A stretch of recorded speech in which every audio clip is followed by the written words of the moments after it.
Hello, I'm back today with Dr. Laura. I'm quite fascinated by the topic. You hear a lot about it in social media. I'm reading lots and lots around AI.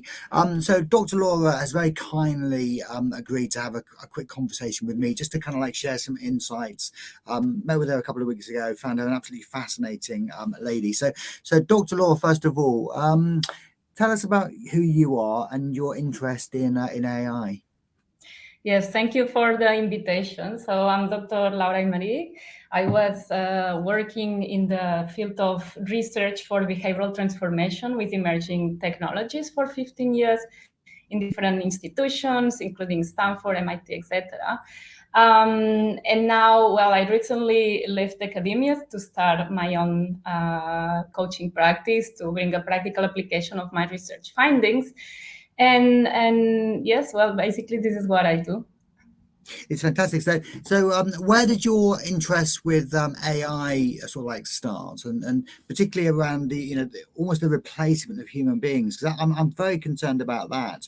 I talk a lot about these kind of power skills and the ability to connect, and it's one of the reasons why we have these conversations on the Weird Human anyway. It's just really around how we're really trying to develop those power skills. Sometimes they're called soft skills. I take umbrage to them being called soft skills. So, what do we need to know about AI? Well, many things. My expertise is actually in the field of psychology and technology. So it's very Yeah. interesting to see how things are evolving with AI from this psychological and communication point of view, in addition to the technical perspective, right? So, for instance, as you were mentioning, one of the main fears is like fear of replacement and fear of AI. And it's very important to analyze this from this psychological point of view. So one of the things, for instance, that I normally like doing is this analogy between what are we experiencing at the moment as a society with AI, and make this analogy with the conscious competence learning model that, as you know, is a classic model that we use sometimes to explain how we make progress through a learning process, right? So in this model, we see different levels, we see 4 levels. And if we compare this to what are we experiencing now with AI, well, let's go back 1 year ago, right? So 1 year ago, we didn't know most of us didn't know about these powerful AIs that we have now. So we were in this first level. In this first level, we don't know that we don't know. So basically, we were good because when you don't know that something exists, right, you don't even worry about that. What happened? Then suddenly, ChatGPT and BART and all these very powerful AI systems become public, and then this causes all sorts of reactions, which is the step in which we are now.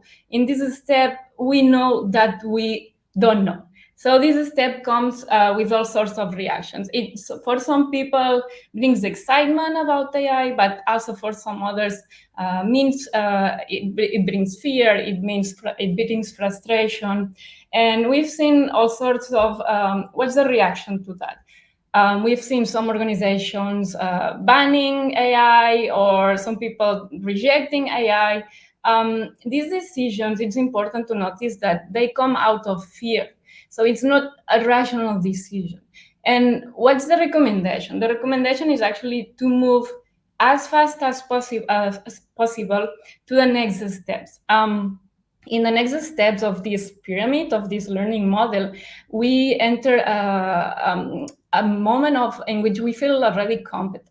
So once we feel competent, we are able to evaluate things not from the fear, but from a more balanced, non-emotionally biased approach. And this is the most important thing to realize about AI. Like, I always highlight a lot or emphasize a lot the difference between fear and risk awareness. Yes, there might be risks associated to AI, but it's important to understand if we are approaching AI from the fear or from this more balanced approach. So how can we help people? So at the moment we're in that kind of like we're in that second phase where we sort of know that we don't know, and there's this huge rush to try to understand it. I mean, I was watching a movie the other night called The Usual Suspects, and that movie was released in 1995. It was fascinating. Anyway, it's a great movie. If you haven't seen it, I don't want to spoil the plot for you. But what was fascinating about it was that they were obviously, so it's a thriller, detective thriller, and they're in a police department and they're in the FBI offices, and then of course they're trying to catch the bad guys. Anyway, let's kind of move on from there. But what was fascinating, I was sitting next to my wife and I was kind of like elbowing my wife like this. And I'm saying, what do you not see in those pictures, right? And she was looking at me like I was completely crazy. That's not unusual. I'm completely Maynoon. But what was fascinating for me was that there was not in the head of FBI in all those offices and in the big police department in sort of like, I think it's probably in New York or Chicago, but there's literally not a single computer on any desk. All the desks are completely empty of computers. There's all there is filing cabinets. No one's got a mobile phone. It's quite fascinating. So these days, when you watch a movie and it kind of dates movies immediately, right? Because you see a movie and you see there's no laptops, or you look at the type of phone they're using, or the stars are using. So what you're saying is that effectively, at some point then in the future, AI will just become sort of normalized for us.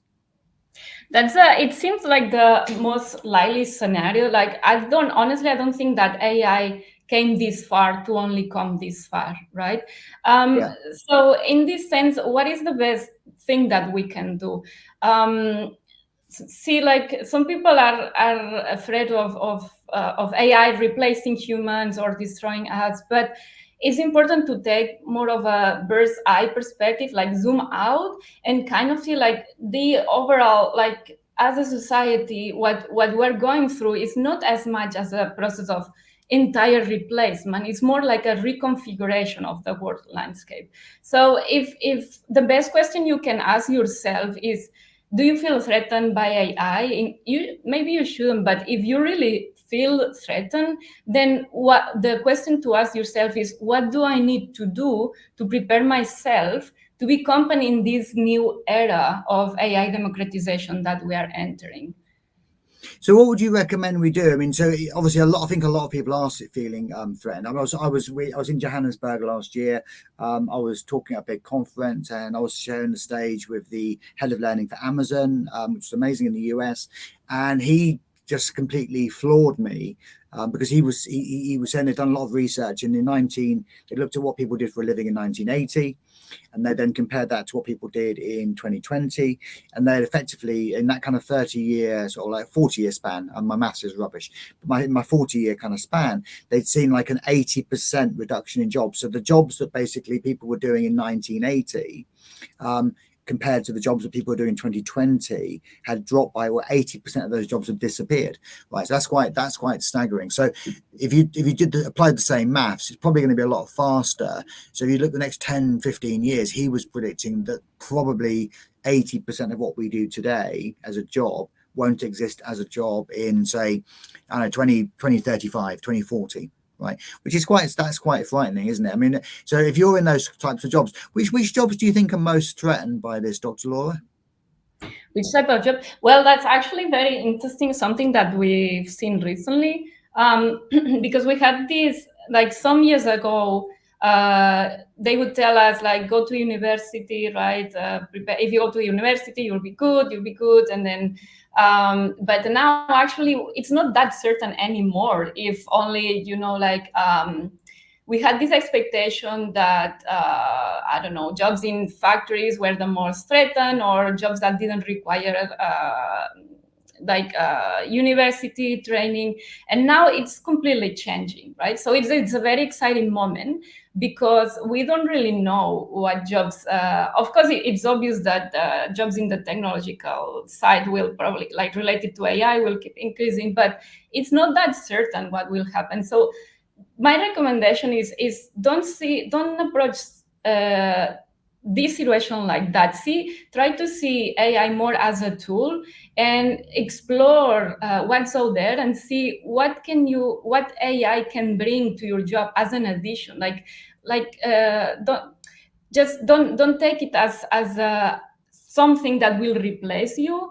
Try to see it as a tool, and that can bring some added value to the job that you are already doing. Yeah, because I'm reading a fantastic book at the moment, and it's The End of Leadership as We Know It, which is, I think, it's really fascinating. I'd highly recommend. I was recommended by a lady called Bobby Hartshaw, sorry. So she recommended the book, and I've been reading it avidly. I'm a big reader.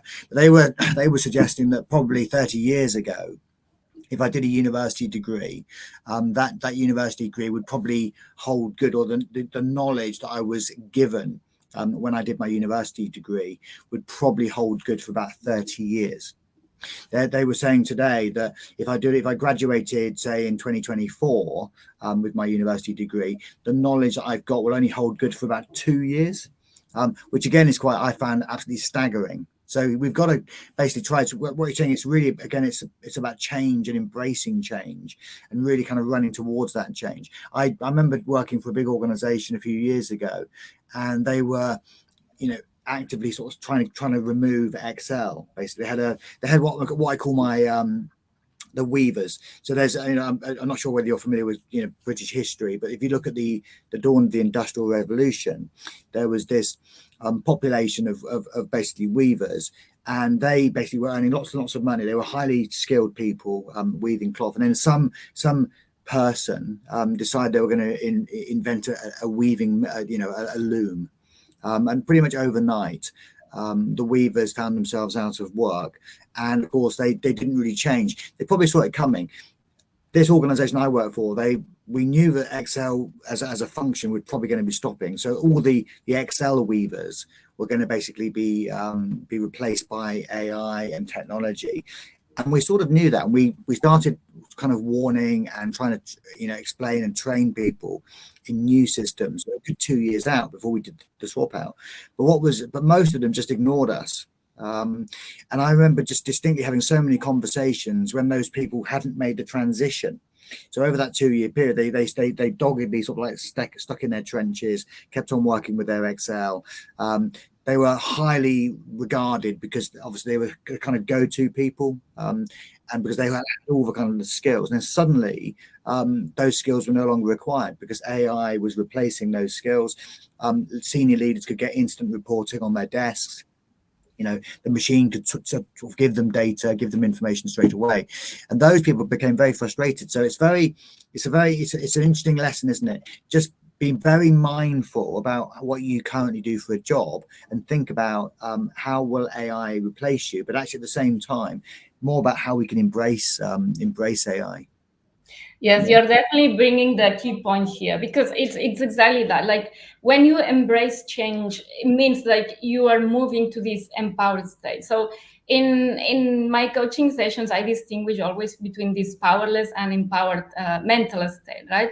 When you are in this powerless state, you might feel fear, you might feel blocked, you might feel victim of the circumstances and not seeing possibilities and lacking accountability. So you basically try to get stuck or to what you already know and not and being scared of what it could be. Once you move to this empowered state, then you start seeing possibilities. You don't feel afraid of just embracing change, as you mentioned, and you feel accountable for your own results. So then is when you realize that maybe you need to bring some added skills to you, what you already know. So, well, just work on that, but in this empowered state, you basically feel like you know where you are heading. You don't feel victim of the circumstances, and it's very important in this moment that we are living, that we help people move to this empowered AI mindset. Yeah, I think that's a really good line. You don't feel a victim of the circumstances. Taking personal responsibility. It's quite fascinating. I do a lot of you'll laugh. I do a lot of juggling. I do quite a lot of balloon bending as well, balloon modeling, which is great fun. And we do plate spinning. I actually did a plate spinning session with Marshall Goldsmith a few months ago. It was quite fascinating, and it was a big auditorium, and there was lots of hundreds and hundreds of people sort of like watching. We were talking primarily around sort of change and taking personal responsibility. And it doesn't matter if I'm balloon modeling or if I'm juggling or if I'm plate spinning, it's always the same thing.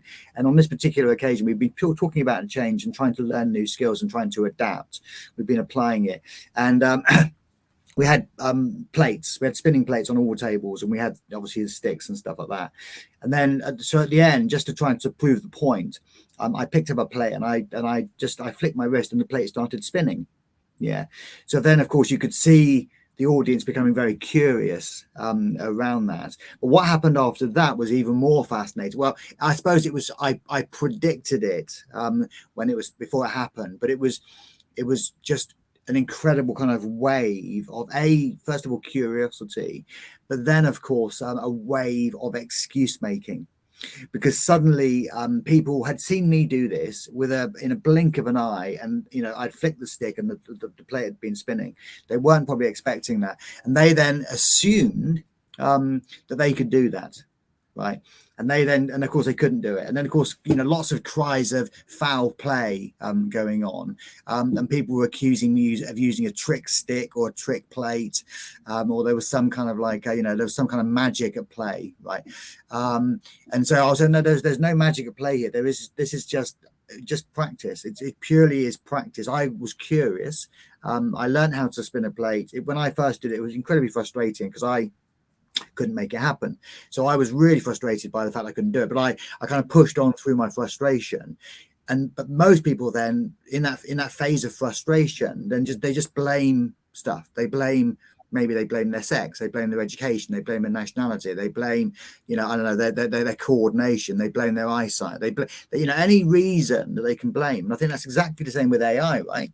We've got, I don't understand this. I'm too old. I'm the wrong generation for AI, yada, yada, yada. But the reality is that we need to take some responsibility for this. So how do we kind of help people move away from blaming and understand that trying to get your head around, learning AI is going to be quite frustrating for you? It's normal, right?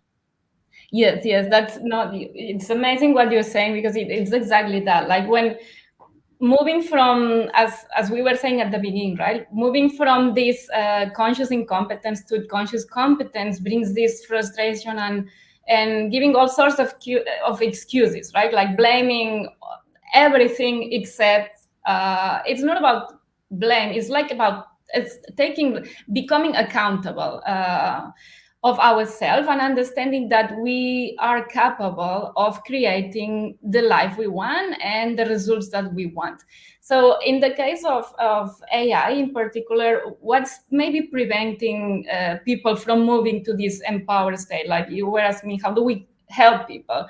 First of all, is to realize that if you are in this powerless state, you want to move to this empowered state. And in the particular case of AI, there are limiting beliefs and biases that might be playing an important role in maintaining us to this powerless state, like a lot of influence from science fiction, for instance, something like called confirmation bias. If we have previous expectations, that AI will destroy humanity, then we might read some news saying robot kills worker in a factory and create this mental image of a robot killer, which is not the case, but it's just because we already have these previous expectations. So just analyze yourself and see if you are having all these limiting beliefs and biases around AI within you that might be preventing you from seeing AI. That's okay. Just something fell. That's AI. That's AI kicking back. That are preventing you from just seeing AI more from this more balanced approach. So just work on bringing to the surface this limiting belief that you might have around AI. Like you were saying also before, like I'm maybe too old for AI, or only AI is only for computer scientists or for males, or like anything that's on your head that is not helping you to move this empowered state. Just work on that. And then you'll realize, like, actually, there's a lot of myth around AI that you can just get rid of it and then see things from a more balanced approach. Because I'm just noticing it even at work now. I mean, and I suppose I'm just aware that it's almost, my computer now at work is just predicting. I mean, I'm obviously very familiar with it when it kind of predicts my text in sort of LinkedIn or WhatsApp, but now I'm really noticing at work that when I'm on a Word document or even on an Excel document, and I'm still using Excel a little bit, but even on a Word document, it's amazing that my computer seems to be predicting what I'm asking for. which is actually quite, and it almost like it starts to follow her, and that it's actually spooky. It's almost like there's something inside the machine that's helping me. And I remember when I first was given a computer at work, which was probably 400 years ago, just amazing, really, that at that time I was just like completely blown away by it. But now, of course, I'm completely comfortable using PCs. And I think you're right. So this whole conversation is that probably in 5 years' time, we could look back on this conversation and kind of go, what were we worried about? We were completely aware. Now it's just become just a seamless part of our lives. I saw a really fantastic a documentary around AI, and it was quite fascinating. And they used a lovely analogy of we're kind of obviously we're using electricity right now, but humankind has kind of conquered light. It's conquered, fire, water. All of those things can, of course, can kill you. So there is probably something to be mindful of in the background. But the reality is that we can harness it and make humanity a better, a better place to be, or make the world a better place to be by harnessing some of this technology. Yeah. So in summary, because we're almost out of time, and I kind of feel, Dr. Laura, that I could just talk to you forever. So thank you for being so patient with me today. So 3 tips, and so people who are kind of like worried about, they're kind of like worried about it. What do we need to do? So 3 things that we would really encourage people to do if they're kind of like they've got that nagging or AI in the background. I would say first, revise, like, don't look outside, look inside. Revise if you are influenced by biases and limiting belief around AI that might be as a result of an influence from science fiction or so first of all, revise internally what's going on in your head, and then bring this limiting belief to the surface. And then second thing is distinguish fear from risk awareness. That's very critical. Oh, very good. AI. So yes, remove limiting belief, distinguish fear from risk awareness, and then working this empowered AI mindset. So so my AI is not helping me at the moment. So distinguish fear from risk awareness. Risk awareness. I'm going to put that up. So I think that's a really good tip as well. That's amazing. And then number 3? Sorry, Dr. Laura. 3, like work on towards an empowered AI mindset, which is characterized by accountability, understanding that you have the power to decide about your future and about what do you want to be in terms of job, in terms of life. How do you want to use AI as a tool? Don't see it as the enemy. Embrace it. Use it as a tool. Make it your thing. I think they're really, really fantastic tips. Listen, it's been amazing talking to you today. If people they know how to get hold of me. I'm kind of available, and I'm genuinely, guys. I really, really, really, really mean that. So I'm all about human connection, and I think it's very, very important. So, but if we want to get hold of Dr. Laura, how do we get hold of Dr. Laura? Because honestly, Dr. Laura is a phenomenal coach. She's been really helping me recently as well. So, how do we get hold of this brilliant lady, Dr. Laura? Oh, thank you very much. Yes, so people can contact me in akazes.com, which is my coaching practice. I practice an evidence-based approach to coaching based on my research findings. So many of my research was focused on scientifically validating coaching. And it's about empowering people, not only regarding AI, but building this empowered mindset that brings you to a state of self-realization in which you feel capable of achieving your own goals and in general improving your well-being. So yes, that's beautiful.